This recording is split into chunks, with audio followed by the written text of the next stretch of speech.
Här är två zebror. Det var en till egentligen. Vilken vet vart den andra är? Vilken vet vart den andra är? Vi kanske ska vänta med det och så tar ni skattjakten först. Den ligger där. Kom William. Vi lever alltså i djungeln numera som ni hör. Vi måste gå in. Här är våran djungel. Akta sig för djuren.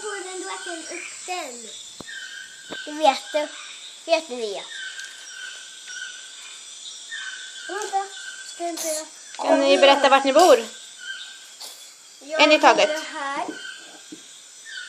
Thomas och jag. Ja. Vad är det där då?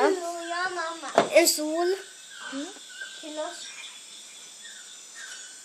Vem bor här nere då? Jag. Jag och mamma bor här. Okej. Och det är jag som bor här. Det blir för mörkt.